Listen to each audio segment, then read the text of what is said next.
Hello, everyone, and welcome to the Southwest Airlines third quarter 2025 conference call. I'm Gary, and I'll be moderating today's call, which is being recorded. A replay will be available on southwest.com in the Investor Relations section. After today's remarks, there's an opportunity to ask questions. To queue up for an opportunity to ask a question, press star, then 1. To withdraw your question, the command is star, then 2. Now, Lauren Yett from Investor Relations will begin the discussion. Please go ahead, Lauren. Thank you. Hello, everyone, and welcome to Southwest Airlines' third quarter 2025 earnings call. In just a moment, we will share our prepared remarks, after which we will move into Q&A. I am joined today by our President, CEO, and Vice Chairman of the Board, Bob Jordan, Chief Operating Officer, Andrew Watterson, and Chief Financial Officer, Tom Doxey. A quick reminder that we will make forward-looking statements, which are based on our current expectation of future performance, and our actual results could differ materially from expectations. Also, we will reference our non-GAAP results, which exclude special items that are called out and reconciled to GAAP results in our earnings press release.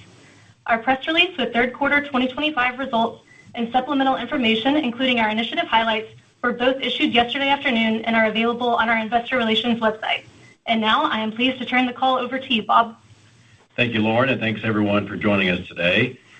The third quarter was another story of continued strong execution across the board: operational reliability, cost discipline, and the delivery of initiatives against our transformational plan. Southwest continues to transform at a faster pace than ever before, and I'm pleased with the results of our strategic transformation that we saw during the third quarter and the quality of the initiatives delivered.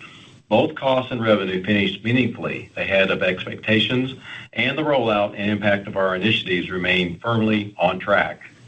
We began selling assigned and extra legroom seating in July, a major milestone for our customer experience and product changes. The rollout was smooth, and while still early, we're right on track with our expectations, and we're already seeing a 4-point improvement in customer Net Promoter Score on aircraft with this new configuration. Additionally, we have continued to launch new products and services, showing our commitment to meeting the needs of our customers and our ability to execute quickly. Starting tomorrow, we will be offering free Wi-Fi, sponsored by our partner T-Mobile, for our Rapid Rewards members. We continue to roll out our updated cabins with larger overhead bins, in-seat power, upgraded lighting, and more. We expanded our distribution channels, launching a partnership with Priceline. We launched our new in-house vacation product, Getaways by Southwest. We announced a new partnership with EVA Air to provide customers more connection opportunities. We announced new markets, including the additions of Knoxville, Tennessee, St. Martin, Santa Rosa, California, and our first ever flights to Alaska, servicing Anchorage, all to start in 2026.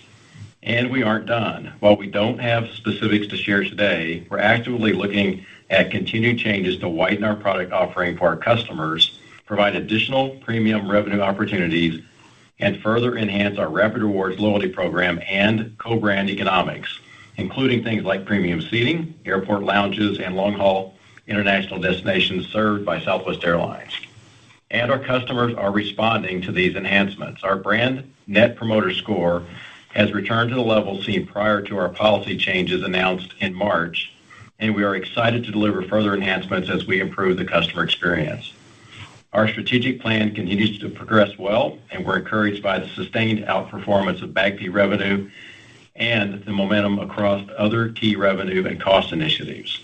We saw a clear, positive inflection in the demand environment beginning in early July, which continued throughout the quarter, and we are proud to report record third quarter revenue performance. Looking to fourth quarter, we expect to deliver an all-time quarterly record revenue performance.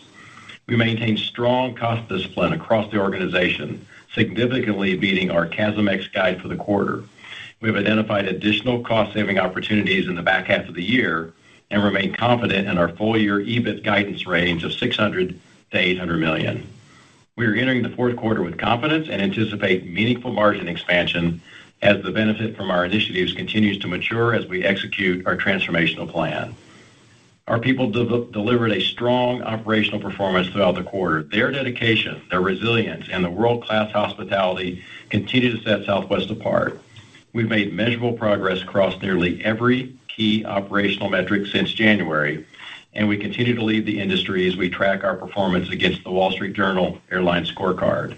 These results stand out even more given the hurdles that we faced, including summer weather, ongoing ATC constraints, and the full rollout of reduced turn times across many of our stations, and it's a testament to our operational excellence and the heart of our company. While we're not providing 2026 guidance today, we're excited about the opportunities ahead and confident in our strategy. In 2026, we expect to recognize even greater benefits from our portfolio of Southwest-specific initiatives, including a full year of revenue from bag fees. We expect to deliver more than $1 billion of incremental EBIT from assigned and extra legroom seating in 2026 and hit full run rate of approximately $1.5 billion in 2027. We will continue to be disciplined in our cost execution across the organization and expect that momentum to continue into 2026. It's just an exciting time at Southwest Airlines. We're transforming faster than ever before, and the momentum is real. And with that, I'll turn it over to Andrew to share more on our revenue and operational performance. Thanks, Bob. I want to echo Bob's appreciation for our people.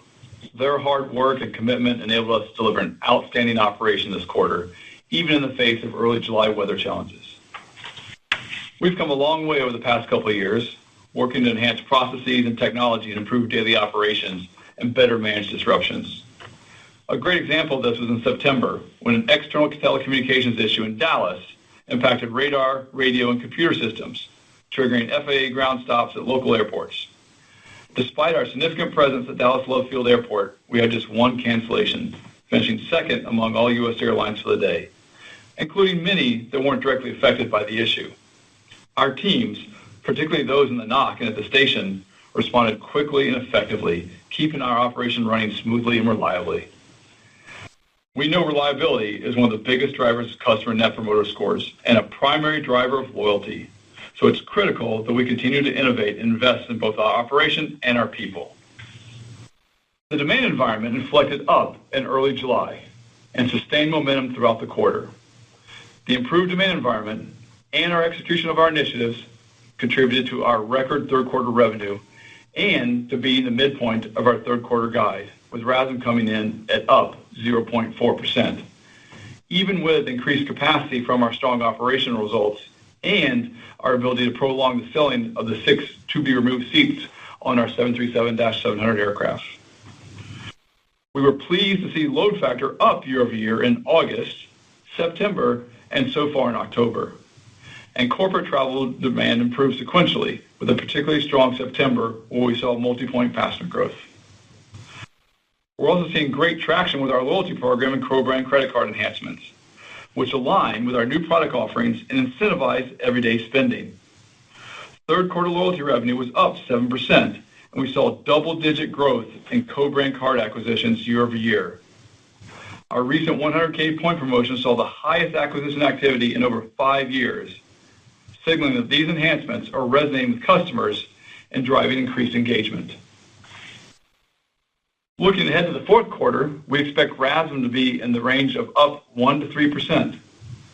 This outlook assumes the positive inflection in demand we've seen across the industry since early July remains at current levels through the end of the quarter.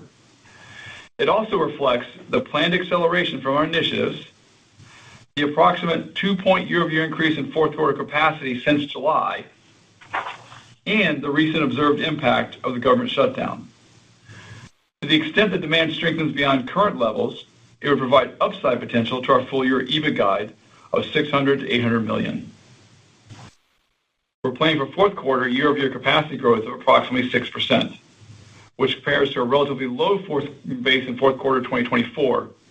Compared with fourth quarter 2023, planned capacity is up about 1%.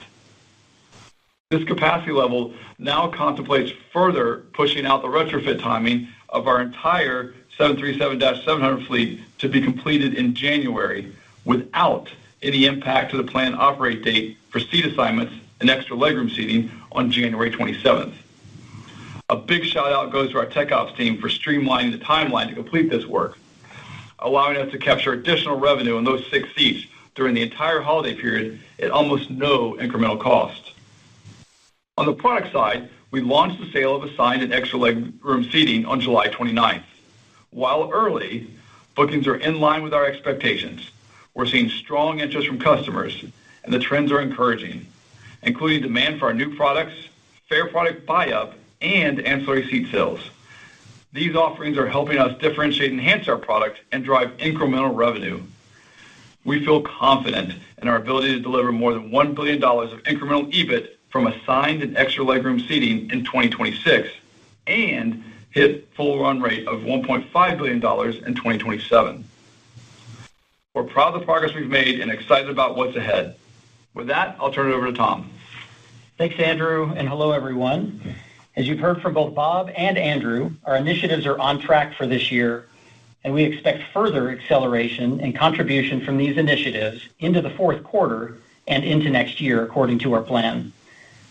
As you know, our continued performance on costs is a key element of our transformation, and I am pleased to once again report that we delivered strong cost performance this quarter, with CASM-ex coming in at up 2.5%, beating the midpoint of our guide by 2 points, a strong beat with or without the capacity increase we saw in the quarter.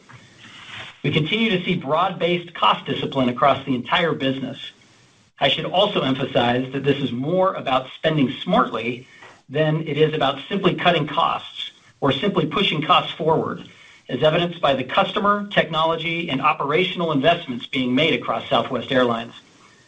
This was a company-wide effort, and I want to thank our teams for their focus and execution.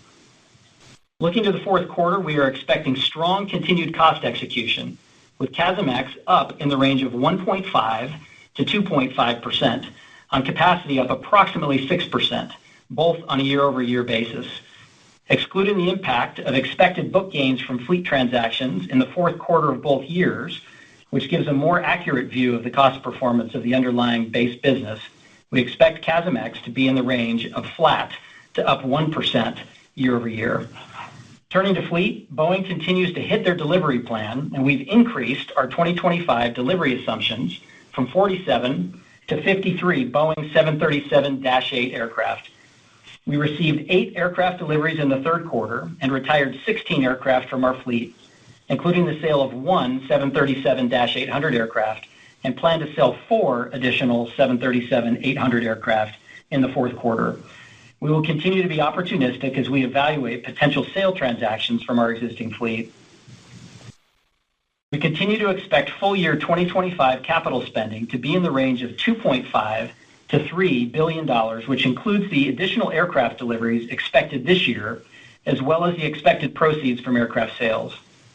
We finished the quarter with $3 billion in cash, in line with our liquidity target of $4.5 billion, including our revolver, and with a gross leverage ratio of 2.1 times, within our target range of 1 to 2.5 times. We also executed an accelerated share repurchase program in the amount of $250 million, under the previously announced $2 billion authorization. We intend to continue opportunistically repurchasing shares based on market conditions. This reflects our continued confidence in our strategy and our commitment to returning value to shareholders. Overall, our third quarter performance was ahead of our expectations for cost, revenue, and net income, which is another key milestone as we execute our transformational plan. We're managing costs well, executing our initiatives, investing in our product and customer experience, running an industry-leading operation, maintaining a strong and efficient investment-grade balance sheet, and we remain confident in our ability to achieve our full-year EBIT guide of $600 to $800 million. And with that, I'll hand it back to Bob. Thanks, Tom. As we wrap up, I want to leave you with a few key thoughts. First, the pace of change at Southwest is accelerating, and at the same time, our execution has never been stronger. We're transforming our product, enhancing the customer experience, and delivering meaningful financial improvement, all thanks to the incredible work of our people. Second, we're confident in our ability to hit our fourth quarter and our full-year guides. We built a strong foundation, and our initiatives are ramping as planned. The operational rollout of assigned and extra legroom seating has been smooth, and we're seeing encouraging early results. Third, we're not stopping here. We've continued to evolve our product, expand our network, and lean into the customer experience. Free Wi-Fi for Rapid Rewards members starts tomorrow. New markets are launching, and we're building momentum across the business. And while we aren't ready to share specifics just yet, work on the longer-term strategy to meet evolving customer preferences is well underway. Finally, I want to thank our employees once again. Their excellence and hospitality are unmatched, and they are the driving force behind our success. It's a very exciting time at Southwest Airlines. We're executing with urgency and purpose, and we're confident in the future we're building and the benefit it will provide for our shareholders. Thank you all for joining us today, and with that, I'll pass it back to Lauren to start our Q&A. Thank you, Bob. This completes our prepared remarks. We will now open the line for analyst questions. We would like to get to as many of you as possible, so we ask that you please limit yourself to one question. We will now take the first question. Thank you, Lauren. Again, to ask a question, press star, then 1. To withdraw your interest, press star, then 2. If you are on a speakerphone today, please pick up your handset before pressing the keys. Our first question today comes from Connor Cunningham with Melius Research. Please go ahead. Hi, everyone. Thank you. I was hoping you could frame up the sequential improvement that you're seeing into the fourth quarter versus what you were messaging in September. I'm just trying to understand the building blocks there. I realize that capacity is a little bit higher, but I think you knew that was going to be happening. And just if you could just talk about specifically around the new initiatives, is that still 2 points, and does that carry into the first quarter of next year? Just thoughts around the moving parts on unit revenue. Thank you. Yeah, Connor, hey, it's Bob. I'll give it a start. I think it's pretty simple, and it's a couple of things. We have the 2 points of added capacity that you referenced, and that's just delaying the retrofits of the 700s into January that allows us to fly those extra 6 seats through the holidays and just capture, extra revenue in peak demand periods. Real proud of our tech ops folks because they can get all those retrofits done now in January. So that's the 2 points of capacity. And then we've got 2 other points, and it's really we just chose to not assume that the macro would inflect further from where we are. You heard, we had a solid inflection in July that has maintained itself, but we didn't want to assume further macro inflection simply because you've got some uncertainty, and in particular, it's the uncertainty around the government shutdown, its impact, and then obviously its duration. So we felt it was prudent to guide, assuming that things are stable from here, but that the demand does not inflect further. And then, you've got on the RASM front, you've got a tailwind as the initiatives continue to kick in. All of the initiatives are on track. They're on track from a benefit perspective. They're on track from a timing of delivery perspective. But it's really just those 2 points of not assuming that the macro would continue to inflect further. Yeah, I'd say, Bob, we've seen past government shutdowns, right? And we know what happens when they go on. First, you see government travel goes to zero very quickly. Then it goes to government adjacent, then overall business travel, then leisure travel, as we saw in 2018, 2019.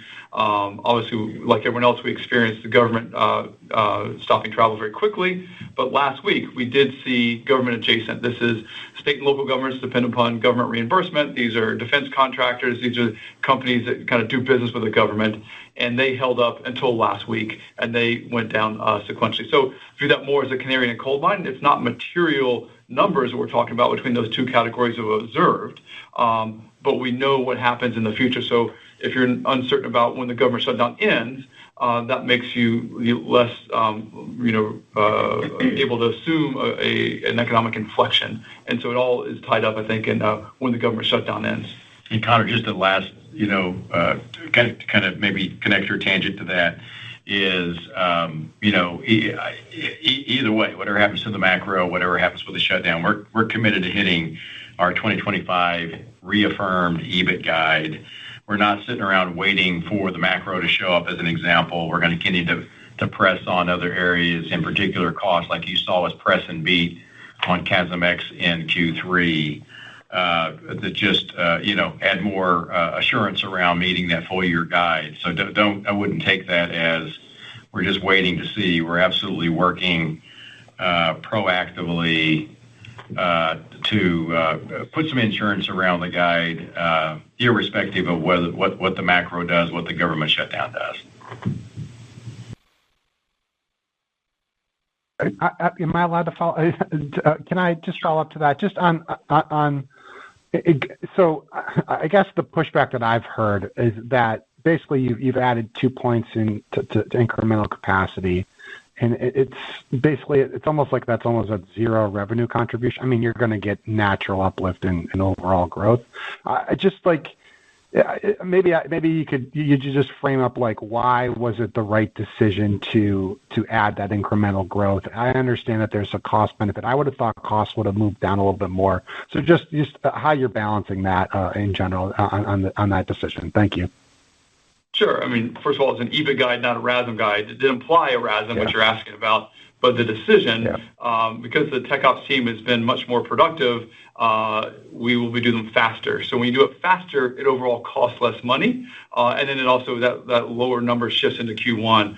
And then for the seats, there is incremental and the high periods during the holidays. Now we did this late in the curve, so the non-holiday portion won't benefit that much. So it is very RASM dilutive, but it's very EBIT accretive because that little bit of revenue plus the cost going down make it EBIT positive to do that, which is what our guide was about and what our objective is about is EBIT, even though it will make RASM look unflattering in Q4. And so that was the decision making behind it. Okay. Thank you. All right, Connor, thanks. The next question is from Mike Linenberg with Deutsche Bank. Please go ahead. Yeah, hey, good morning. Just some questions, maybe Andrew or Tom, just some stats on some of the initiatives, even rough numbers. What we could see in the quarter, we did see an inflection on at least connections. It looked like your enplanements outpaced passengers, and presumably that helped your load factor, which was much better this quarter than where we were in the beginning of the year. And also on the basic economy rollout, what are you seeing on the buy-up? I think there was a point where maybe the majority of Southwest tickets were sold in the bottom fare bucket. I suspect that's been moving up. Any color or stats that you can provide on some of the initiatives that you put in with respect to those? Thank you. Yeah, I'd be happy to. So yes, as I mentioned in my prepared remarks, we did see, as we had predicted, that load factor would inflect positive post-summer. So August, September, October had year-over-year increases in a load factor that came from the enhanced connectivity we talked about. It came from the third-party channels, and also I think some of the basic rollout, which allows you to kind of have a more segmented offering, which means your highs get higher and your lows get lower. So that allows for good targeted volume. So we're on track as far as that goes. So switching from yield driving our RASM to load factor driving our RASM, which is kind of what we indicated earlier in the year. As far as the buy-up out of the bottom basic, we need that to inflect really positively with seats. In the interim, we have improvements that go about mid-single digit points of increase in optional buy-up. Those who decide to buy up to the second, third, or fourth, we did see a good traction with that. The big step up will come in Q1, but in the interim, it is a positive move. And from a financial standpoint, everything's on track for the initiatives. And so everything that we're seeing for assigned seats and extra legroom is very much on track to, it's still relatively early for the late January start for operating that. But all the data that we have so far shows that that's still on track. And the other suite of initiatives, as Bob said, is also on track. And if you look, just sort of getting into maybe granular what Tom was saying, again, it's early. There are limited bookings in place post January 26th when bookings started for travel for the new assigned seating extra legroom. But both volume, the mix of fare products is what Andrew was referencing. Basic should fall further as an example. And then what we're seeing in terms of ancillary seat buy-up, all of those things are encouraging and on track. Again, it's early, but I'm really pleased with that. And then, again, while we're not literally selling extra legroom for assigned seating, we're selling it for after January, but we have aircraft out there that have the extra legroom retrofit configuration. And folks flying on those aircraft, we have more than 400 converted, are giving us a 4-point higher NPS score than those without. And that's without being able to book yourself into extra legroom. That's just they're flying on an aircraft that has that section reconfigured. So that's very encouraging as well from the customer experience perspective. And I guess to put an exclamation point on that, Bob, we see literally a knife edge on January 27th in our bookings of pre and post assigned seating. We see a knife edge yield improvement. So clearly customers are voting with their wallet as well as the surveys that they like assigned seating extra legroom. And what's great this time around versus bags where we started selling and operating on the same day and then you were ramping up from then, we've been selling the assigned seat and extra legroom since July. So when we hit the end of January, we'll effectively be at that run rate. Fantastic. Thanks for answering my question. The next question is from Savi Syth with Raymond James. Please go ahead. Hey, good morning, everybody.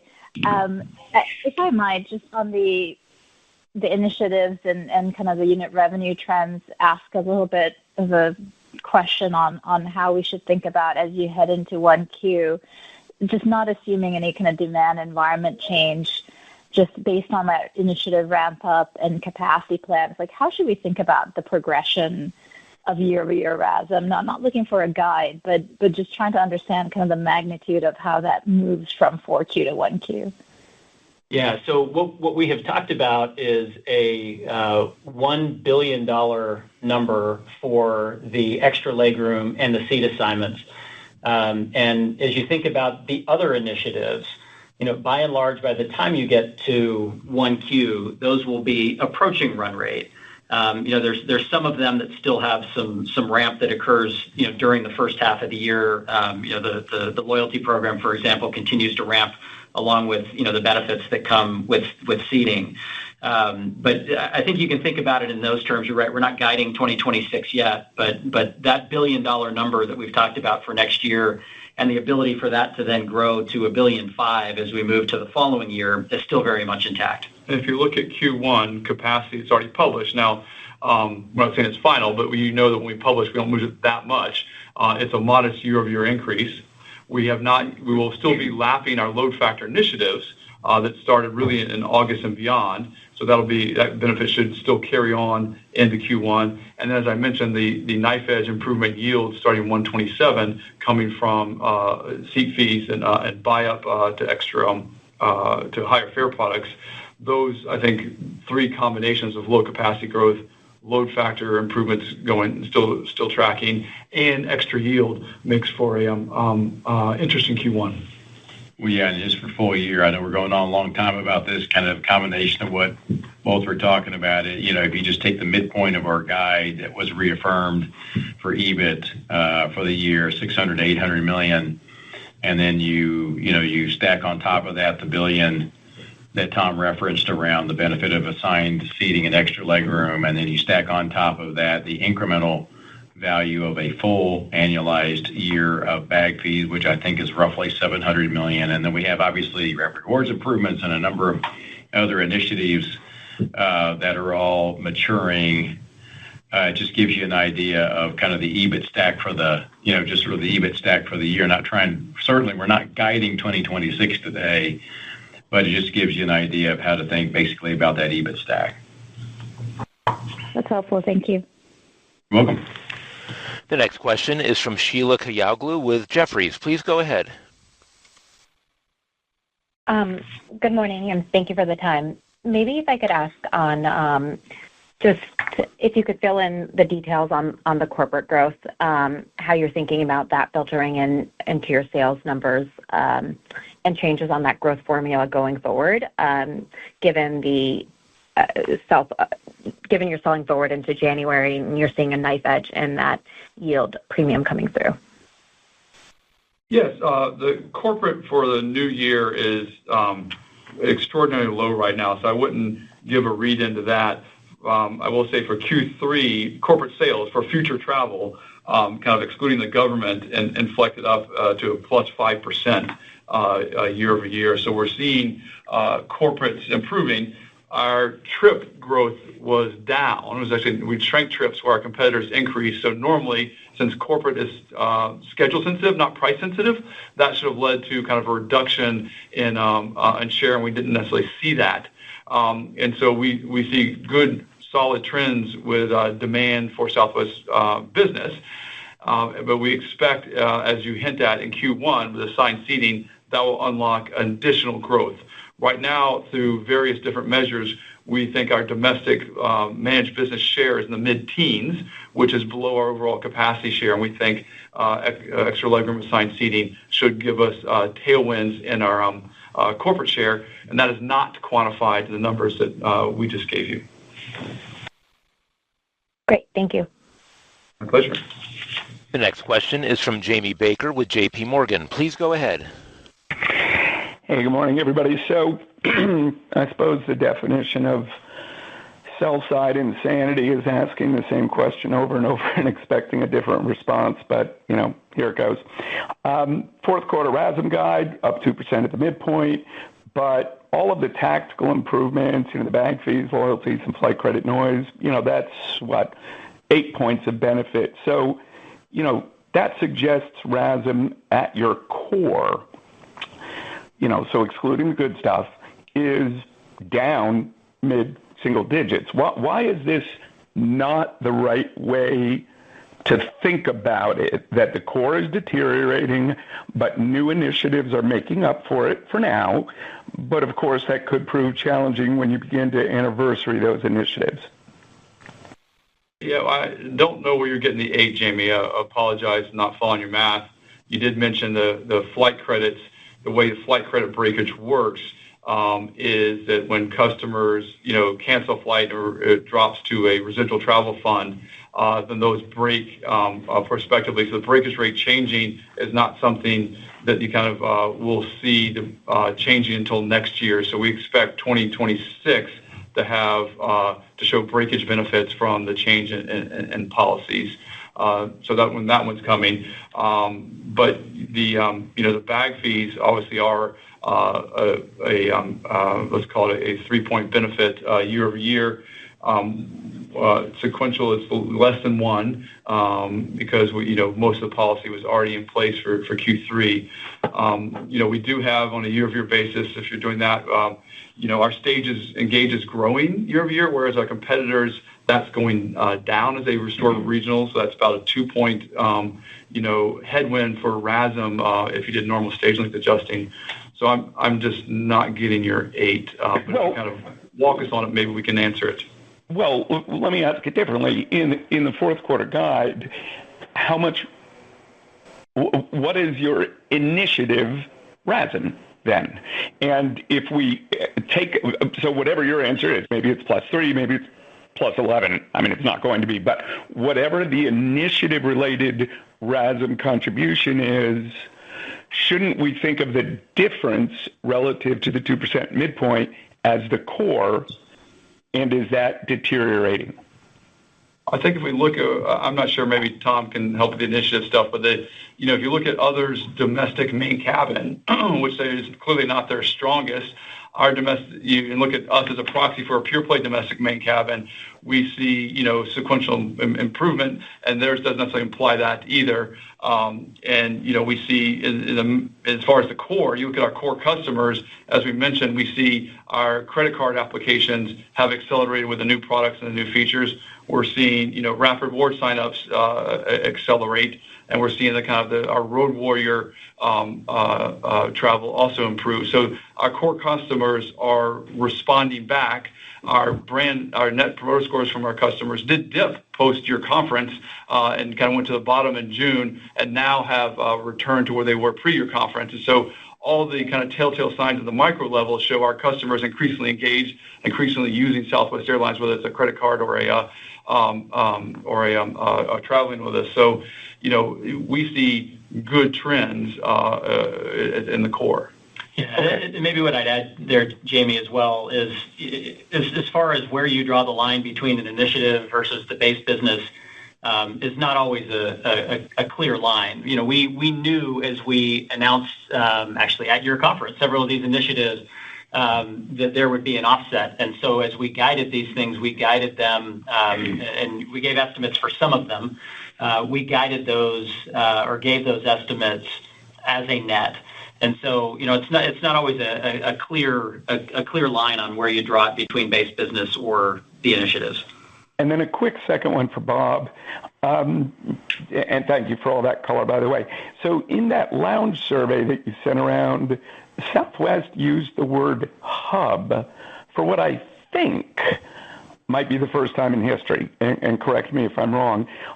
What do you consider your hubs to be? I mean, I guess I could just look at some base level of departures, but that doesn't necessarily speak to connectivity. Yeah, I think that's it's word choice rather than intended to imply some kind of strategy change or change the way we think about cities. We have, depending on how you count them, we have roughly 15 to 17 what we call mega cities, and they do some things that traditional hubs do. They have what we call intentional connections or banking opportunities throughout the day.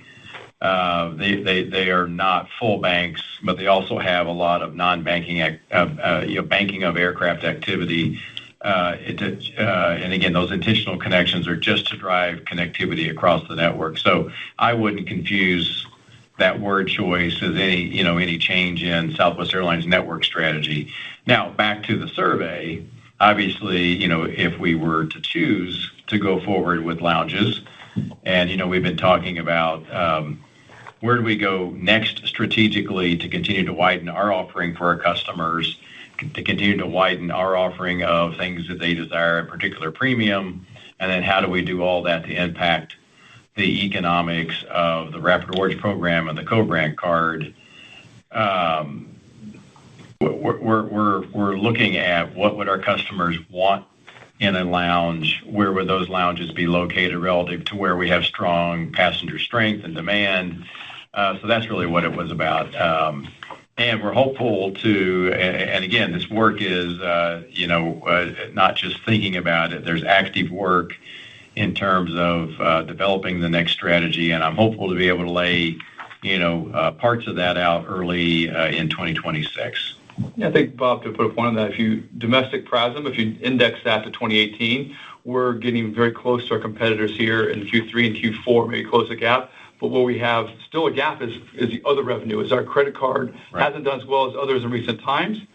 Credit cards these days, you've probably seen from your own bank and from other newspapers that it's driven by high-end, high-fee credit cards that come with lounge access.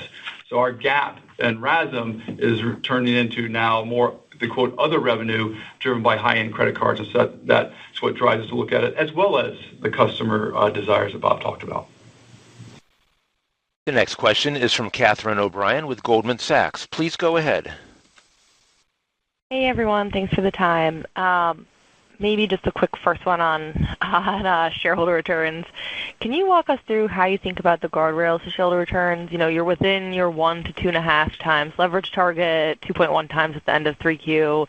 How much headroom do you want to leave yourself on the high end of that leverage target, given there's still some uncertainty out there? I do have one quick follow-up. Yeah, thanks for the question, Katie. Yeah, as we look at that, it is, I think, important to us that we do leave a little bit of headroom there, knowing that there's some uncertainty out there. And so as we look at that range of the 1 to 2 to 2.5, we continue to believe that keeps us squarely in the investment grade and strongly within investment grade. And then we've got the $3 billion plus 1.5 revolver liquidity target as well, which we were right on for the quarter.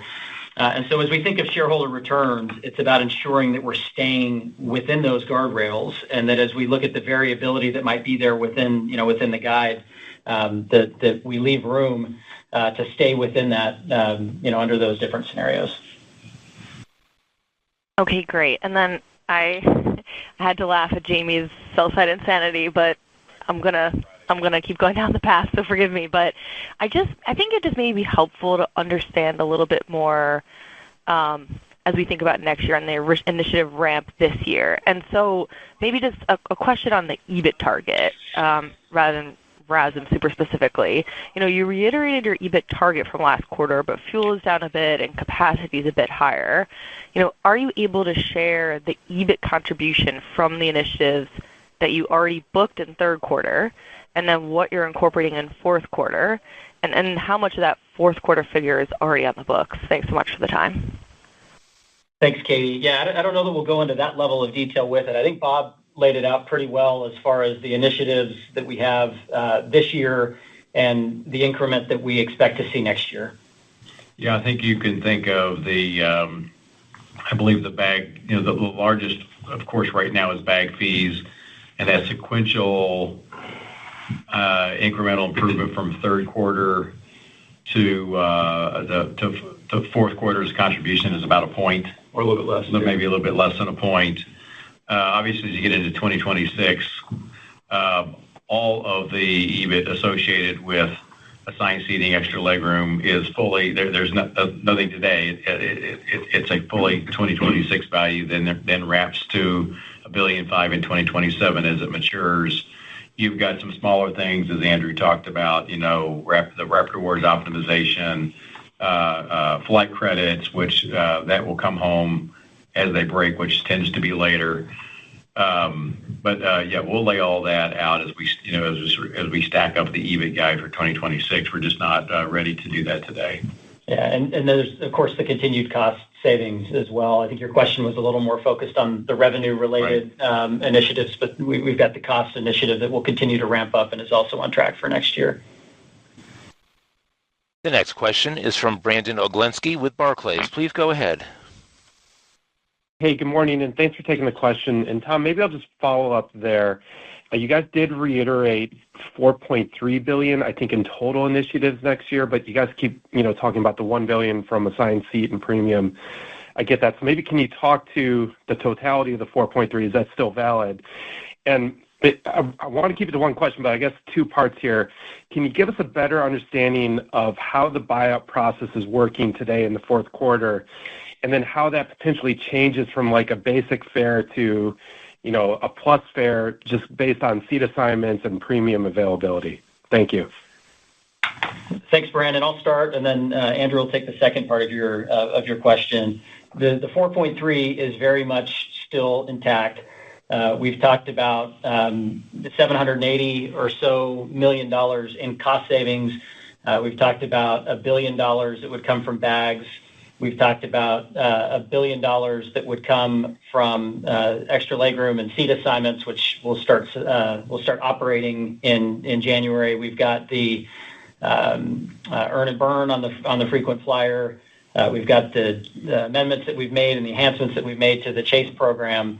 All of these things stack together. And what's great is we're seeing these continue to be on track as we're ramping through this year, and especially as we get into the fourth quarter and into the first quarter of next year, as you see these continue to ramp. So yes, very much still intact for the 4.3. And as far as the buyout process goes, right now the buyout process is mostly about flexibility, going from basic to choice. The primary differences are flexibility and Rapid Rewards accrual that kind of entice customers to buy up. The very highest kind of entry fares are no longer basic. So if you think about a $350 fare as an entry point for a flight, that's not basic because it's a pretty high fare to be basic. And so all that to say that about 80% of our tickets were want to get away last year, and a little bit less than 50% are buying basic. A portion of the remainder are people who have choices like a standalone. That's the first entry point for them. And then you have, as I mentioned, a mid-single-digit composition increase of those who presented with a low fare and can buy up for the additional features. Those is a mid-single-digit increase right now. Now, when we go into next year with seat assignments, that is much bigger. The booking curve is such that people who buy early are generally less elastic. As the booking curve goes along, you have more elastic demand. At the end, it's also, again, inelastic. And so right now, we're seeing strong buy-up and fare products in the kind of Q1 period with seat assignments. We expect as we get into the meat of the booking curve for Q1, that we have more and more seat-only sales that people add in as well. So that composition will mix a little bit, but given the different entry points customers have into it, is all about giving choice, as our fare product indicates, and that's led to, as I said, a quite strong increase in yields this far in the booking curve. Well, I think the other thing to note, I know we've said it many times, is there are so many transformational initiatives that are underway, and between what we laid out, in September, a little more than a year ago, what we laid out in March, all of that stuff is complete. The only thing that is still to come home is the operation of assigned seats, but we're selling those, and that huge change has been really smooth. So number one, everything that we laid out as a contributing initiative is done. Second, they're done as in high quality, ready to go, and on time, and is expected to or already showing signs that it's contributing the value that was expected, or in the case of bags, even greater. So you've got initiatives on time.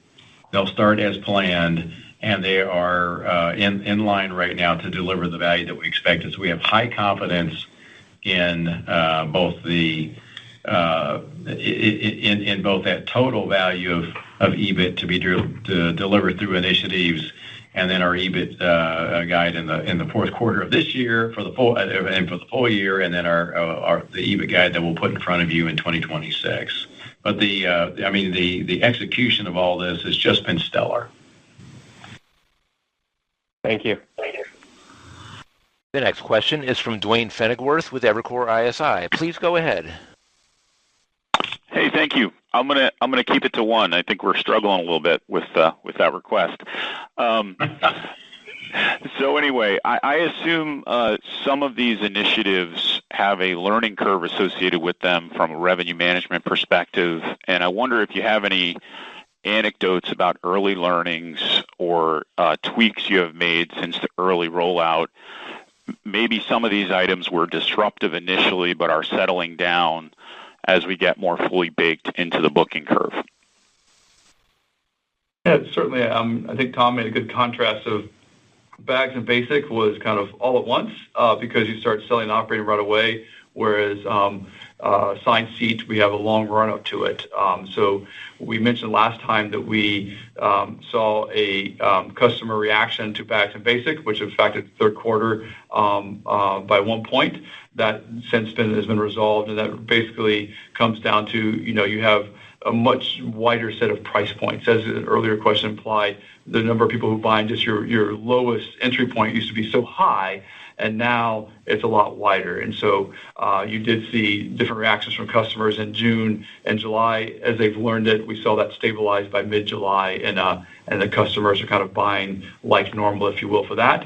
So I consider all the revenue management stuff doing very well on that. And then for Q1, we have a long run up, and so the tweaks are small in nature as you're looking at, who buys a seat only, who buys the buy-ups, tweaking those high demand, low demand flights. We have a long runway to do that, so we feel very comfortable about how that's going. Now, there still is an overall ramp up in that. In my prepared remarks, I told you the 26 number, the 27 number, the difference is an implied ramp up in the value. So to the extent we go faster, obviously the number gets bigger next year. Yeah, I think that's a really important point, is that Andrew, I don't want, sorry just to say the same thing you just did, but I want to make sure everybody hears that the $1 billion contribution from assigned seat and extra legroom next year contemplates time to do exactly what you said, which is ramp up the value. Some of these things like seats are dynamically priced, learn, tweak, and so the $1 billion contemplates a ramp up time. Versus we've got a guide for EBIT for that initiative, and there's risk because there's going to be ramp up. We've actually that's contemplated in the value that we've given you. Keep it there. Thank you. Thanks, Dwayne. The next question is from Chris Stathoulopoulos with SIG. Please go ahead. Good morning, everyone. Thanks for taking my question. I'm going to be compliant as well here and keep it to one. United gave a CASM-ex algo last week over the midterm to help us think about all the moving pieces here as it relates to capacity and their investment here in the product and other areas here. So I realize you're still in your budgeting plan for next year, but any thoughts on how we should frame that, whether you want to describe that as your mid to long-term algo versus what you've given, I guess, your guide on low single-digit capacity over the midterm? Just want to understand the moving pieces around that, and I think we can all do the math on the EBIT side and what that might mean for unit margins and things like RASM. Thanks. You're right that we're still working through the planning process for 2026. So at our next call, we'll have more detail on next year. What you've seen from us is strong cost performance, quarter after quarter. We had a strong beat this last quarter with or without the incremental capacity that came from operating the 700 seats. It was broad-based. There's work that we're doing on, small things and discretionary spending. There's things we're doing on, large things around supply chain and optimizing our retirement plan and the component maintenance work that goes along with that, the way we're looking at real estate and technology. So we're looking everywhere. And we've talked about being on track this year, next year, and to the $1 billion in 2027 for the cost savings initiatives that we have, and that will roll in. And again, we'll put that into the context of 2026 at our next call. Thank you. The next question is from Scott Group with Wolfe Research. Please go ahead. Hey, thanks. Good morning. So when I think about the $1.8 billion of initiatives this year, the guide has $300 million of incremental EBIT. So call it $1.5 billion gap. Do you think we should contemplate something similar next year with a sizable gap between the initiatives and the actual EBIT? Or, is there a reason to think the gap widens? Could the gap potentially go away? And I guess you're not ready to give 26 guidance, but just at a high level, how do you think about that gap and how that develops into next year? Yeah, Scott, you're right. We're not ready to guide 2026. The gap is simply the macro and what happens to the macro inflection, like we talked in Q2. And we were down sort of from where we thought the beginning of the year we would be. We were down roughly 6 points. We've seen obviously some of that come back, and I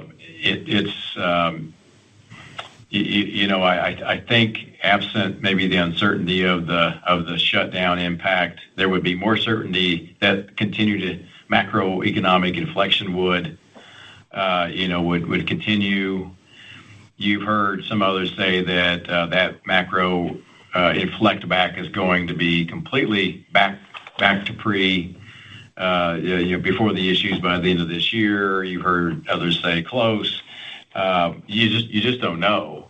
And so I think that's really what the gap is. It's how much does the macro claw back the gap from where we thought we would start where we thought we would be when we started this year. We got down 6. We've come back, a material piece of that, but we're not all the way back. The other piece of it too, Scott, as you think about the initiatives, what we've done is we have put everything into the initiative bucket that we're doing to counter, what would be sort of typical increases in cost in the business. As we move into next year, we've talked a lot about, moving more to an EPS guided range. Of course, everything nets into that number, and we'll still talk about the initiatives and what they are and what they're doing. But as we guide, likely we move more toward kind of an EPS range where everything is netted.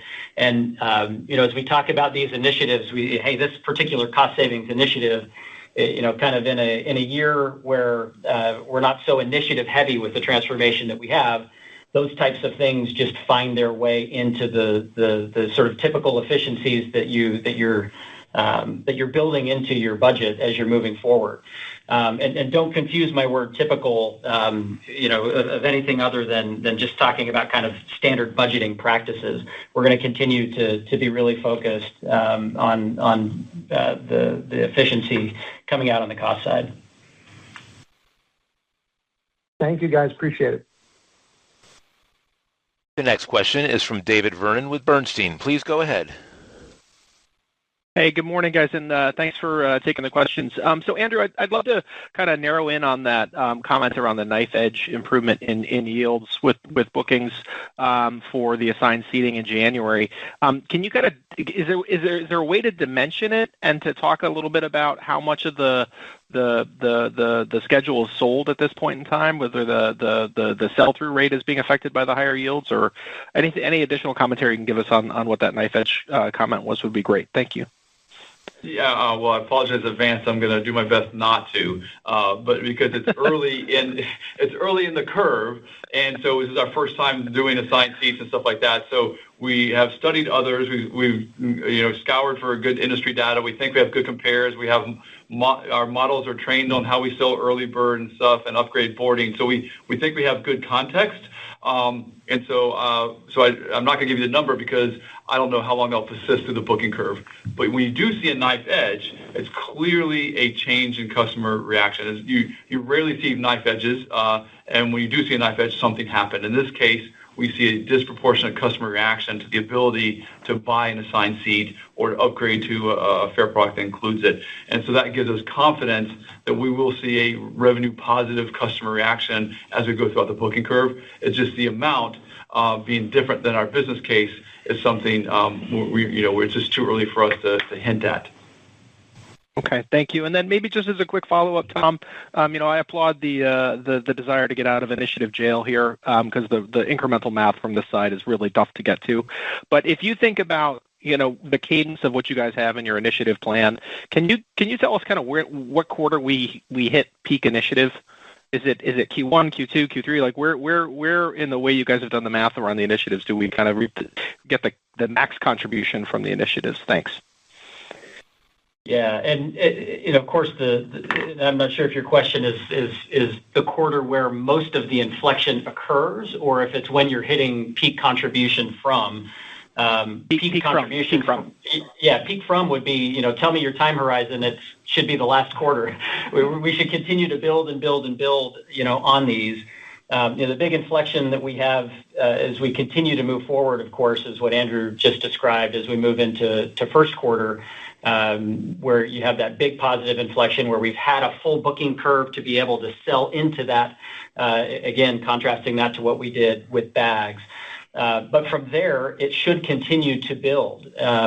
We have structured the amended Chase agreement around the attributes of this new program. And so as we have bags, as we have seat assignments, these are things that then you have entitlements to as you have the card. And, Bob talked about Andrew and Bob both talked about, other things that we're looking at, around the potential for clubs and what that might mean for the ability to buy up. And so the short answer to your question is tell me your time period, and it's going to be the last quarter of your time period. We're going to keep building. Now, I'm going to do exactly what Andrew and Tom probably don't want me to do, but if you just sort of speculate on that, I think if you just know how the booking curve works and where the meat of the booking curve, you're through the meat of the booking curve for, folks that are now booking the new products and assigned an extra legroom seating, I think that would tell you somewhere around early third quarter, that peaks would be my guess.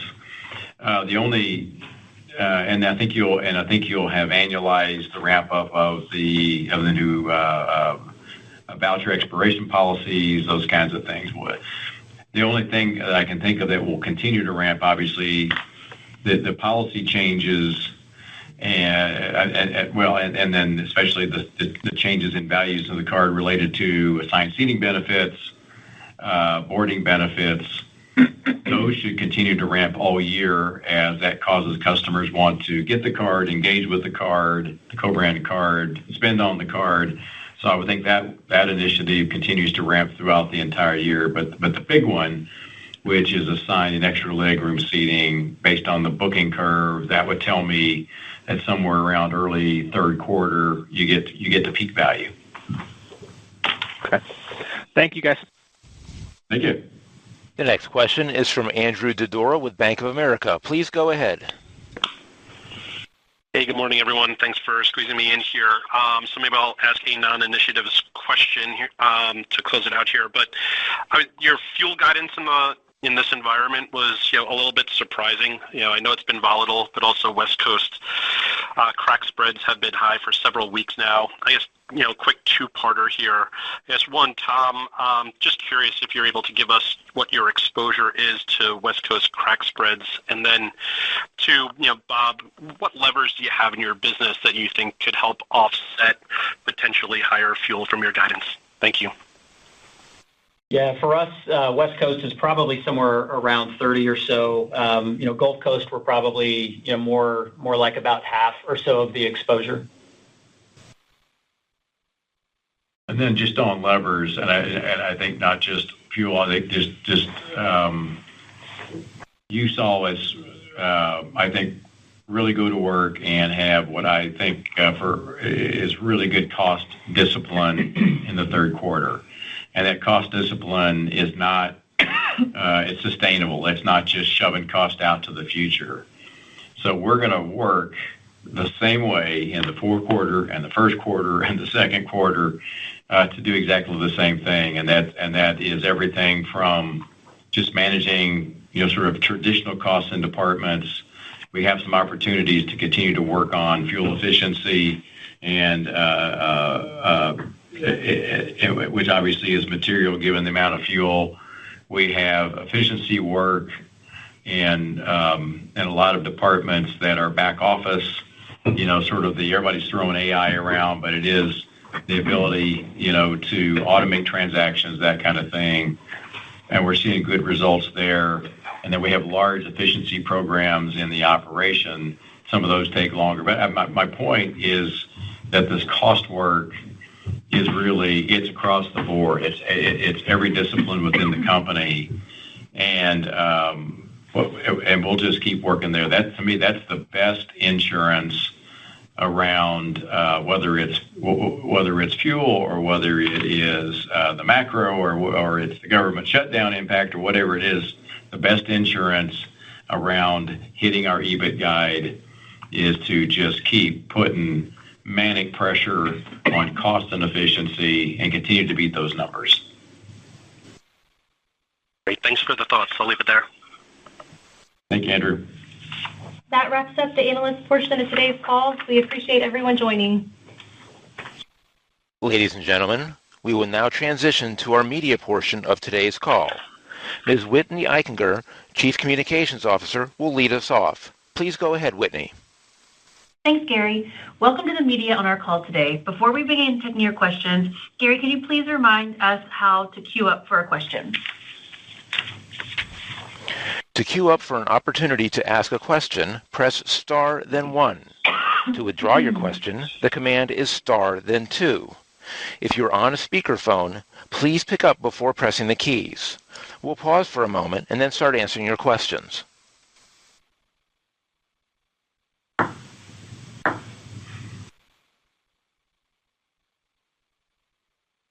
Our first question comes from Robert Silk with Travel Weekly. Please go ahead.